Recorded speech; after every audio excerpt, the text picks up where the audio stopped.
Vega Jewelers, exclusive luxury bridal jewelry exhibition 6th and 7th December, Hotel ITC Grand, Bay Beach Road, Vizag.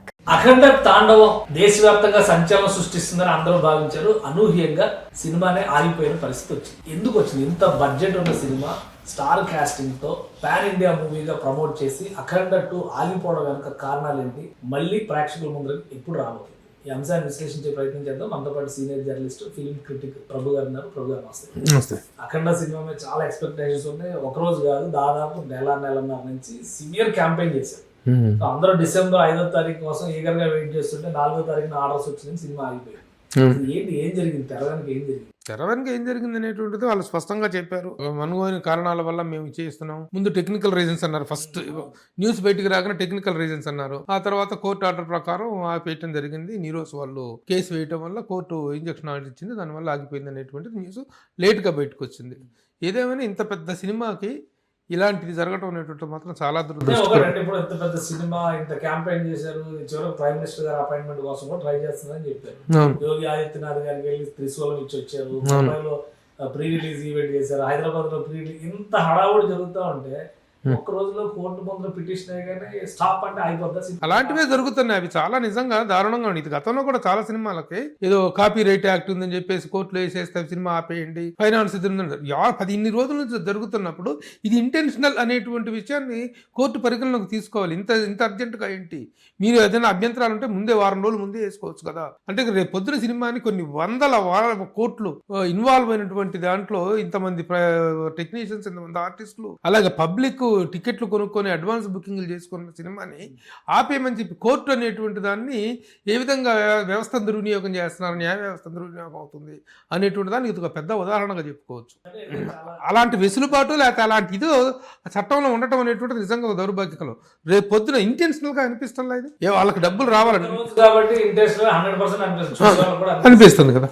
కాకపోతే ఇప్పుడు అసలు cinema వెనక ఉన్న గొడవ ఏంటి?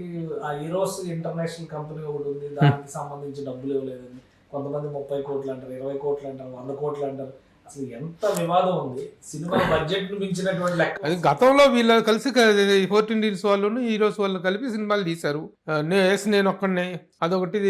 తర్వాత వచ్చాడు ఆగడు, ఈ సినిమాలు చేశారు. ఆ సినిమాలు బాగా దెబ్బతిన్నాయి. ఆ దెబ్బతిన్నట్టు వీళ్ళిద్దరు కొన్నారు పార్ట్నర్షిప్ డీల్స్ లో. అప్పట్లో 12 కోట్లు దాదాపు వీళ్ళకి ఈ 14 డీల్స్ వాళ్ళు ఇవ్వబడితే ఆ 12 కోట్లు ఈ రోజున వడ్డీలతో కలుపుకొని 25 కోట్లు అయిందని చెప్పి ఆ 25 కోట్ల రూపాయలకు వాళ్ళు కోర్టులో కేసు వేయడంతో నైట్ కోర్టు ఆర్డర్ ఇచ్చింది అనేటువంటి దానివల్ల ఆగిపోయింది అనేటువంటి. అయితే వీళ్ళేమో అసలు దాని మీద ఎలాంటి అటెన్షన్ లేరు. ఈ రిలీజ్ ఈ హడావుడిలో ఉన్నారు తప్ప ఆ కోర్టు ఆ బాంబు పేలుతుంది అనేటువంటిది ఎవరు ఊహించలేదు. అందువల్ల ఈ రిప్రజెంట్ చేశారా? ఇప్పుడు బోయపాటి గారి సినిమాకి సంబంధించి ఇప్పుడు Rama Achanta, Gopi Achanta producers 14 reels plus అని చెప్పి ఒక కంపెనీ పెట్టారు. 14 రీల్స్ అప్పుల్లో ఉన్నది.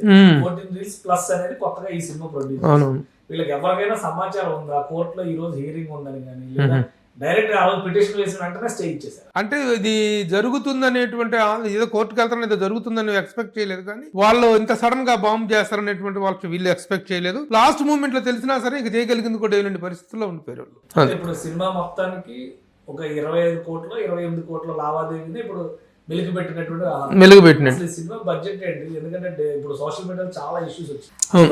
సేల్ కాలేదు, బిజినెస్ కాలేదు, అనుకున్న ఎక్స్పెక్టేషన్స్ రాలేదు, 200 కోట్లు వెదజల్లారు ఈ సినిమా కోసం. ఈ లాసెస్ ఏదో చేయడం కోసం ఇదంతా మేనేజ్ చేస్తున్నారు, ఇదంతా డ్రామా, ఇట్లాంటి ప్రచారాలన్నీ జరుగుతున్నాయి. అసలు ఏంటి సినిమా బడ్జెట్ ఏంటి? దాని వాల్యూమ్ ఆఫ్ బిజినెస్ ఏంటి? అంటే ఇక్కడ ఏవి కూడా ఏ ఫిగర్స్ కూడా ఎజ్యూమ్డ్ ఫిగర్స్ తప్ప కరెక్ట్ గా నిక్కర్సినటువంటి ఫిగర్స్ అనేటువంటి ఎవరు లేదు. యాక్చువల్ గా బయట చెప్పుకుంటుంది సినిమాకి 160 కోట్లు అయిందనేటువంటిది. దాదాపు దీని మీద 190 కోట్లు ఫైనాన్స్ తెచ్చారని, ఆ మిగిలిన 30 కోట్లు ఫైనాన్స్ పాత అప్పుల కింద చేసుకున్నారని చెప్పేసి, అయితే బిజినెస్ 200 కోట్ల పైన జరిగిందని. కానీ ఇది బిజినెస్ పరంగా వచ్చినటువంటి ఎలాంటి ఇబ్బంది లేదు. విపరీతమైనటువంటి రేట్లకు అమ్మడం జరిగింది. ఆ రేట్లతో కూడా నిర్మాతలు ఆల్రెడీ సేఫ్ గా బయటపడ్డారనేటువంటిది జరిగింది. కానీ లాస్ట్ మూమెంట్ లో పీకల మీద కత్తి తీసుకురావటం కారణంగా జరిగినటువంటిదే తప్ప సినిమా లాస్ అవటం కానీ బడ్జెట్ ఓవర్ అయిపోయింది. ఓవర్ అంటే బడ్జెట్ పేపర్ మీద ఇచ్చిన బడ్జెట్ మెయింటైన్ అయింది. ఒక 10 కోట్ల 20 కోట్ల ఎక్స్ట్రా అయి ఉండొచ్చు, 160 అనుకుంటే 170 అయి ఉండొచ్చు. అంతే తప్ప ఓవర్ బడ్జెట్ అనేటువంటి అంటే ఇప్పుడు ఓవర్ బడ్జెట్ అనేది ఎప్పుడు కూడా 10 to 15% ఎక్స్క్యూజ్ అనేటువంటిది ఉంటుంది. బడ్జెట్ ఇచ్చిన బడ్జెట్కును దానికి ఆన్ పేపర్ బడ్జెట్కు అయిన దానికి ఒక 10 to 15% ఎక్స్క్యూజ్ ఉంటుంది. ఆ లిమిట్స్లోనే జరిగింది తప్ప అంతకుమించి ఓవర్గా ఏం జరగలేదు. కానీ సడన్గా పాత అప్పులు వీటి కారణంగా జరిగినటువంటి ఇది వాళ్ళు సడన్గా రెవెన్యూ మోడల్లో చేసుకుని, కానీ న్యాయస్థానం కూడా ఇంత సడన్గా ఇవ్వటం అనేటువంటిది ఇదే కాదు, చాలా సినిమాల విషయంలో జరుగుతుంది. బడ్జెట్ విషయంలో చాలా డిస్కషన్స్ జరుగుతున్నాయి. బాలకృష్ణ గారికి ఒకరికి 50 కోట్లు ఇచ్చారు, బోయపాటి గారికి 40 కోట్లు ఇచ్చారు, ఇవే లెక్కలు చూపిస్తున్నారు. ఇవన్నీ కూడా పేపర్ మీద చూపించిన లెక్కలే, ఇదంతా కరెక్ట్ కాదని చెప్పి అంటున్నారు. నిజంగా అట్లాంటి ఇన్ఫర్మేషన్ ఉంటాయి కదా. బాలకృష్ణ గారికి ఉండే రేంజ్ ఆఫ్ రెమ్యునరేషన్ అనుకుంటుంది కదా. యాక్చువల్ గా ట్రేడ్ లో మాట్లాడుకుంటుంది బాలకృష్ణ గారికి 38 crores రెమ్యునరేషన్. మరి ఆ స్థాయి హీరోగా this not a big thing. ఈ రోజు నా అందులో పాన్ ఇండియా లెవెల్లో వెళ్తున్నాడు సినిమా, అక్కడ తర్వాత ఆ సిరీస్ లో వస్తున్న సినిమా. సో దానికి ఆయన రేంజ్ లో ఉంది. బోయపాటికి 30 కోట్లు రెమ్యునరేషన్ అనేటువంటిది ఒకటి అనిపించింది.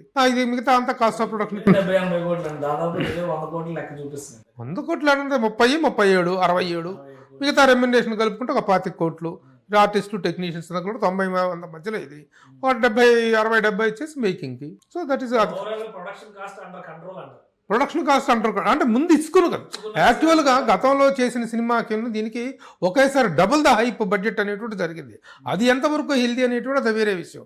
కానీ వీళ్ళు ప్రొడ్యూసర్స్ ఈ బడ్జెట్కి ప్రిపేర్ అయ్యే దిగారు కాబట్టి ఓవర్ కదా. ఎప్పుడైతే ప్రిపేర్ అయ్యి నువ్వు 100 కోట్లకు తీసుకో, 200 కోట్లకు తీసుకో, if you are prepared that is the healthy budget. Prepare కాకుండానే ఓవర్ అయిపోయింది అనుకోండి, డైరెక్టరో హీరోలో వీళ్ళ కారణంగా, that is called miss budget అంటాం, ఓవర్ బడ్జెట్ అంటాం. అదే ఆ పాయింట్ లిమిటేషన్స్లోనే ఉంది. సో ఇప్పుడు అన్ని చోట్ల టికెట్స్ అమ్మేశారు. ఈవెన్ అమెరికాలో కూడా చాలా మంది రాత్రి కాల్స్ కూడా చేశారు. అంటే సినిమా ఉంటుందా లేదా, అక్కడ పడుతుందా లేదా, ఇక్కడ ప్రీమియర్ షో పడితే అక్కడ వాళ్ళకి మా మొదటి షో పడుతుందని ఎక్స్పెక్టేషన్స్. 12:30 వరకు 1 గంట వరకు కూడా చూశారు. అసలు ఇప్పుడు అన్ని చోట్ల ఆన్లైన్ లో అమ్మేశారు, థియేటర్ల దగ్గర టికెట్లు అమ్మారు. ఏంటి పరిస్థితి? మరి డబ్బులు రిటర్న్ ఇచ్చారా? థియేటర్ల దగ్గర డబ్బులు ఇచ్చారు. థియేటర్ల డబ్బుల దగ్గర ఇవ్వకపోతే పగిలిపోతాయి, థియేటర్లు బద్దలైపోతాయి. అక్కడ కొంచెం డిసప్పాయింట్మెంట్, సినిమా ఆగిపోయిందని డిసప్పాయింట్మెంట్ లో ఫ్యాన్స్ ఉండటం, అభిమానులు ఉండటం జరిగింది. కానీ థియేటర్గా ప్రేక్షకులకు ఇవ్వాల్సినవి ఇచ్చేశారు, అది జరగలేదు.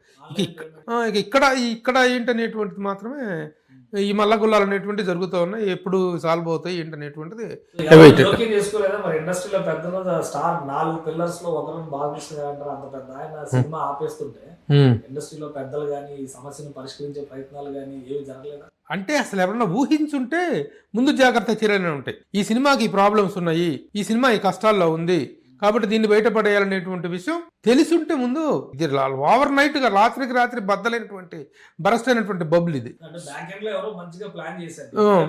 అదే వాళ్ళు చేశారు. అబ్బారు వాళ్ళ వాళ్ళకేమి సంబంధం?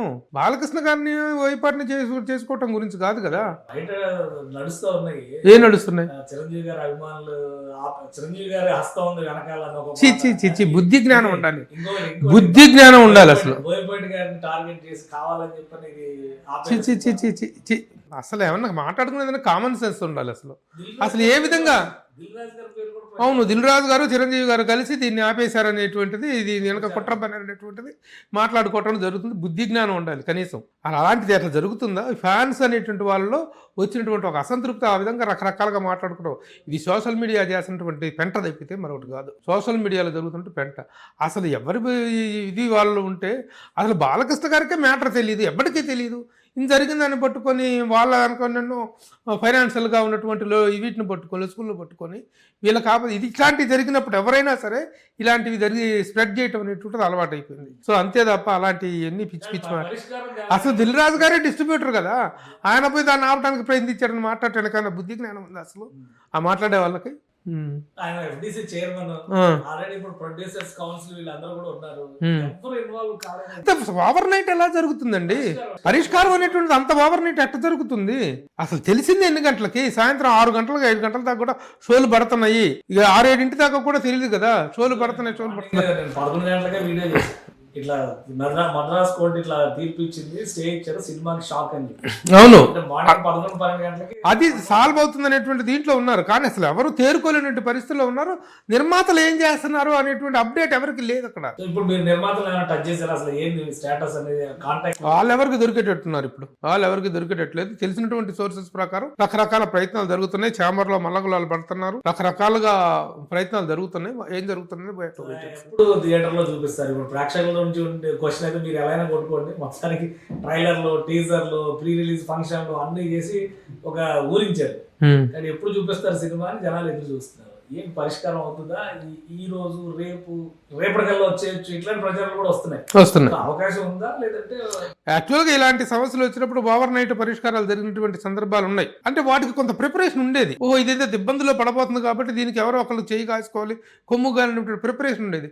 అలాంటి ప్రిపరేషన్కి సమానమైనటువంటి ఒక ఉత్పాదన ఇది మన ఇదిలాగా పడింది, ఇది ఒక ఉప్పెన్లాగా వచ్చి పడింది. కాబట్టి ఇట్ విల్ టేక్ టైం. అయితే మళ్ళీ ఇప్పుడు ఇంత సడన్ గా ఈ హడావుడిలో ఈ గందరగోళంలో మైండ్ సెట్ కూడాను, మా ఆడియన్స్ మైండ్ సెట్ కూడా పోయింది. ఎందుకంటే మామూలు లాస్ కాదు ఇప్పుడు జరిగింది.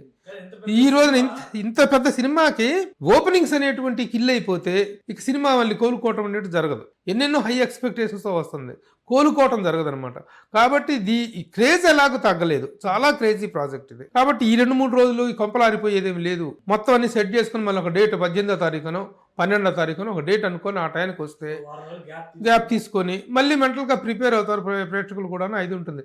మళ్ళీ ఇదే హడావుడిలో చేసేసి ఏ జీవో వచ్చిందో లేదో తెలియదు, ఏం జరిగిందో ఏమో తెలియదు. ఆ గందరగోళ పరిస్థితుల కంటే కూడాను మెంటల్గా ఫ్రెష్ అప్ అయ్యి రేపు రిలీజ్, ఇవాళ రిలీజా, సాయంత్రం రిలీజా, రేపు మార్నింగ్ షో పడుద్దా, రేపు సాయంత్రం పడుద్దా, నైట్కి పడతాయి, ఈ కంగాళితనం లేకుండా ఉంటుంది. అన్ని సెట్ చేసుకొని మళ్ళీ రిలీజ్ చేసుకుంటే బెటర్ అనేటువంటిది ఎవరైనా చెప్పారు. చేయడానికి పరిష్కారం రావడానికి ఏంటి ఏమైనా మార్గం ఉందా? లేదంటే మళ్ళీ వాళ్ళే కుస్తీ పడాలి? ఎందుకంటే నిన్న రాత్రి 8 గంటలకు వచ్చిన న్యూస్ ఏంటంటే ఆ అమౌంట్ సెటిల్మెంట్ చేసేసారు, 10 గంటలకు సినిమా పడుద్ది అన్నారు. జరగల. పొద్దున వరకు అదే డ్రామా నడిచింది. పరిష్కారానికి ఎవరు ప్రభుత్వాలు అయితే ఇన్వాల్వ్ అవ్వలేదు. ప్రభుత్వాలు ఎందుకు అవుతాయి? ప్రభుత్వాలు సినిమా ఇండస్ట్రీకి సంబంధించిన అసోసియేషన్స్, సినిమా పెద్దలు వాళ్ళు ఇన్వాల్వ్ అవ్వాల్సి ఉంటుంది.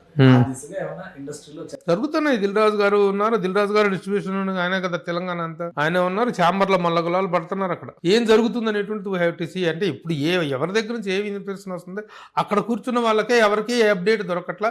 ఏ అప్డేట్ కూడాను సాధికారికమైంది కాదు, ఏది కూడాను అఫీషియల్ కాదు. ఈ రోజు కంపెనీతో సంప్రదింపులు జరపడానికి కూడా ఎవరికి ఆప్షన్ లేదుగా. అక్కడ లేదుగా. అసలు అంత దూరం పోతే, సంప్రదింపులు దాకా పోతే ఇంత ఇదెందుకు, ఈ పరిస్థితి వచ్చేది కాదు కదా.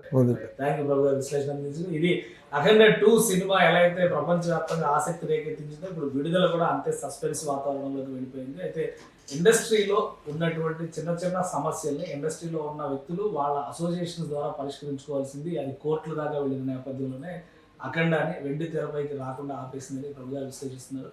కొంచెం ఈ ఇష్యూస్ అన్ని సెట్ చేసుకుని ఒక వారం రోజులు గ్యాప్ తీసుకుని మళ్ళీ రిలీజ్ చేస్తే ఆ సినిమాకి తప్పకుండా మళ్ళీ ఓపెనింగ్స్ వస్తాయని విశ్లేషిస్తున్నారు. ఇది స్పెషల్ డిస్కషన్. సుమన్ టీవీలో మీ పర్సనల్ అండ్ బిజినెస్ ప్రమోషన్స్ కోసం కింది నెంబర్కి కాంటాక్ట్ చేయండి.